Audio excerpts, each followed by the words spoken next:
Hello everyone and welcome to Pablo Escobar's video series. This is me entry number 20. Now I know it's been about 10 months since number 19, but I've just been a bit busy with real life, with studying and having a beautiful set of twins, so that's kind of kept my hands busy at the moment. But I thought, you know what, let's just give an update on this account, especially now with the new Crate Dragon raid and a completely new plan in terms of where I'm going with the account.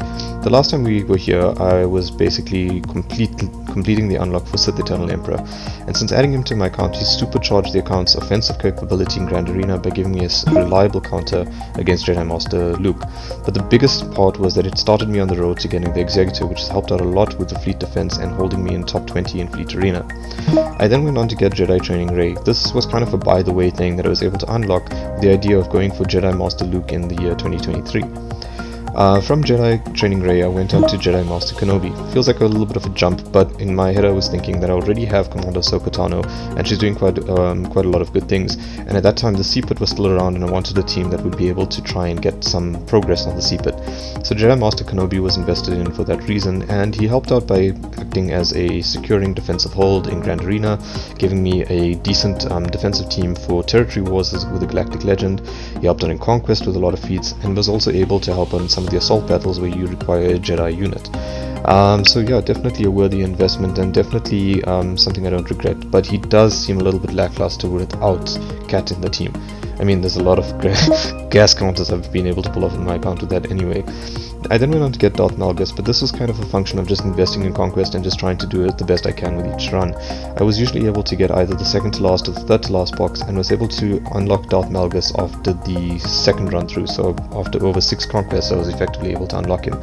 And since I had him, I kind of felt that I needed to build up a Sith Empire team, because at that point the only Sith Empire units I had were Sith Empire Trooper and Sith Marauder from C's Farm. So that led me to getting Darth Revan, and that required a bit of Gear 12 investment into the Darth Revan requirements, which kind of helped with giving me teams for the new Crate Dragon raid. But since I had Darth Revan, Darth Malgus, Bastila Shan Fallen, and Sith Marauder, I needed a 5th unit. I elected to go with Darth Talon first, and the reason was that it would take me some time to kind of get around to getting Malak. So Darth Talon was already available. I kind of just super invested in her, dumped a lot of gear and relic materials, got up to Relic 5. I was able to put on a Datacron onto this Darth Malgus, Revan, Marauder, Bastila Shan Fallen, and Talon team, and they were able to work quite well on Grand Arena defenses with Malgus's 3 Omicrons. So that was definitely a worthwhile investment. I then went on to finally unlock Darth Malak, but since I didn't have all of the Get 1 currency stored, since I'd been using it on the side for buying gear, I've currently only got Darth Malak up to 6 stars and 50 out of the 100 shards.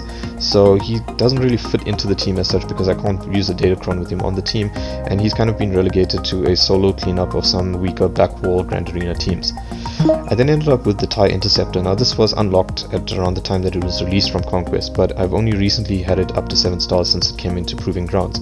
And the TIE Interceptor by itself doesn't work well, but when tied with the TIE Defender in the Chimera fleet, it's become a very staple Executor counter, with the TIE Interceptor helping to reduce that reinforcement cooldown to get the TIE Defender out 1 turn ahead of my opponent, and then being able to get to my ultimate much faster. This has definitely helped to make my Executor counters a little bit more reliable, but every now and then there is a bit of RNG where the TIE Defender rather gets blitzed down, and then I have to default back to the Finalizer.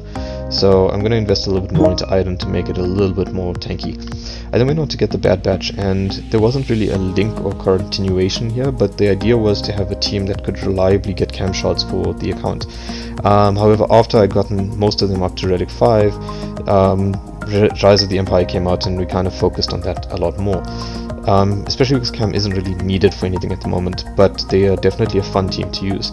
The plan was to then go in 2023 for Jedi Master Luke, and in that regard I went on to first unlock, well, I already had CLS, but to upgrade the team up to Relic 5 and to a decent Relic level. I then went on to get Jedi Knight Luke Skywalker, and the plan was that since I'd already started on this road, I was going to finish up towards JML. So I kind of brought up Han and Chewie up to the required Relic levels, Hermit Yoda as well, and C3PO. So that kind of helps out the CLS team a lot. And the plan was to then go from JML into Profundity, because I'd have like Mon Mothma, and on the side I'd be building up some rebel units anyway. It kind of made a little bit of a reasonable, sensible plan to go in that progression from JML through to Profundity.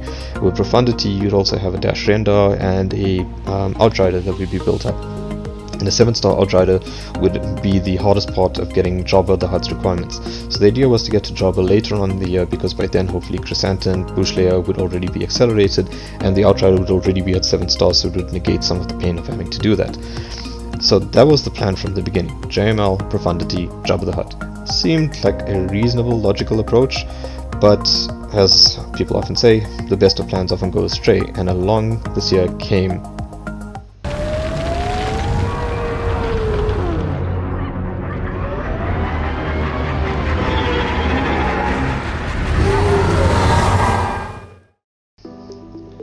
So the Great Dragon Raid really came and shook things up a bit. Jabba the Hutt was on my radar to get at some point because he was reasonably good in defense in Grand Arena and Territory Wars, and there was also the Smuggler's Run event and some territory battle focus for him.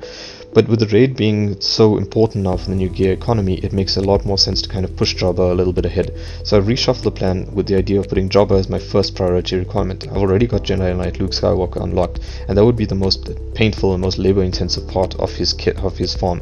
So now that that's out the way, I think it's actually worthwhile trying to focus on him first. Now the plan was next to go for Profundity, but in the course of 2023 we also learned that the Leviathan is coming out. I already have Malgus at a Relic 7 level. He'll probably need to be bumped up to Relic 9, who knows, maybe even Relic 10. But the Fury Interceptor is the current Conquest unit, and I'm trying to work on getting that unlocked. I have almost all Sith units except for Sith Assassin and Lord Vader at Relic levels. So it's just about investing a little bit more relics in them and getting the ships as they come out, starting with the TIE Dagger that's going to be coming out in the next few days as a Galactic Chase. After Leviathan, then it's a question of, do I go back for Profundity or do I go on to JML? The answer I'm not entirely sure as yet. JML definitely has a place. He's a great offensive counter to a lot of the other older Galactic Legends and some of the Galactic Legends from before Jabba, when I say older. But in addition to that, he also helps out with some of the cheese for Conquest and helps with a lot of Jedi-only specific feats in territory battles, in Galactic Challenges and in the Assault battles. But then from JML, then what would the plan be thereafter? So I've been thinking of, if I'm going for JML, I would kind of need a Mon Mothma team, and with Mon Mothma, Kal Katarn pairs very nicely with that.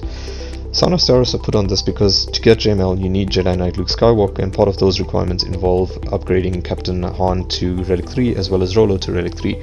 So I've currently got those two characters at Relic 3 and they don't really have a home, so I've kind of put the Zeta on Sana, paired her with Stormtrooper Han and with Cara Dune, and created kind of a mishmash backwall team that I can use in Territory War and Grand Arena. And by investing a little bit more into those other three characters, I should have a fairly reliable, solid defensive team as a byproduct of the Jedi Knight Luke Skywalker farm. Then that brings us then where those two heroes lead. So as I mentioned, with Mon Mothma I need Kal Katarn, so that would mean that I'd have Kal Katarn, Dash Rendar, and Darth Talon already farmed up. That's already kind of leaning me towards Starkiller. My Mara Jade is already at 7 stars, and with a little bit of relic investment, Starkiller wouldn't be that much of a stretch to get from there. Now Starkiller would definitely be a valuable addition to the roster. A pretty standard counter to a lot of Galactic Legends, off-meta counter rather, to a lot of Galactic Legends in Grand Arena, and with the Juhani Omicron can also get some use in Territory War as well. Definitely would be a worthwhile investment and consideration from that point. Aphra on the other hand, I'm not too sure. I'd only have Sana, and the other requirements I'm not too sure how far I want to go with them. And then that brings us to Cal Kestis and the Grand Inquisitor. Now the Grand Inquisitor, I've kind of been forming Inquisitors on the side since they've been out at their slow rates, and now I just have 7th Sister and the 5th Brother to get to 7 stars, and eventually I'll start relicking them. They'd help out with the assault battles, and in line with the assault battles, the Night Sister faction, boosted now by the Merrin requirement for Cal Kestis, would definitely be a valuable consideration. Just to have another stream of income coming from the Night Sister assault battle, and having another defensive or offensive team for Grand Arena and Territory Wars. So now looking at the Jabba the Hutt farm. So as you can see here, Hotbot is kind of indicated that I need about 400 something days to go, and I'm currently on about 119 days into my Jabba farm. So I'm going to see if I can beat the odds. So far I've divided his teams into A and F teams. So previously with my C farm I kind of tried to group them by teams that made sense. But here I've instead grouped them into the characters that work really well and the characters that I don't really have a lot of use for. So Boba was part of the executive farm already at Relic 8, he's knocked out as easily as that, and he helps out a lot with Bounty Hunter and Scoundrel factions. Han has his home obviously in the CLS team, and a Relic 8 Han is definitely not wasted, he's just going to hit a lot harder and help their team out quite a lot. Fennec definitely has an A-team plausibility in my opinion, because she hits really well at Relic 1, so pushing up to Relic 7 I expect her to do a lot more. There's also the off-meta counter to Lord Vader teams if the Datacrons line up in your favor, so she's definitely worthwhile consideration. Bushleia and Chrysanthemum are the staples of the Jabba team and are going to help me out a little bit until I can unlock Jabba as some sort of hot cartel mismatch team in the raid to get a few extra points. C-3PO has his home obviously in the CLS team, definitely not wasted.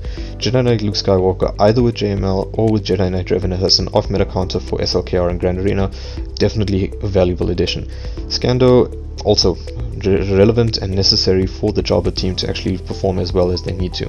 Embo, while not part of the Jabba requirements, is required for the team to be able to function optimally both in Territory Wars and Grand Arena, so he's added to my list of what I want to farm up as well. Aura Singh with her contract has been valuable, but I think a little bit of extra relics will prevent her from being one of the first to die and causing me to lose banners unnecessarily. Aurora, Greedo, Gamorrean Guard, Jawa and Mob Enforcer. Maybe not bad characters in their factions, but I don't have those factions built up, and on their own they don't really help me out too much, and the same can be said for Outrider without the Profundity.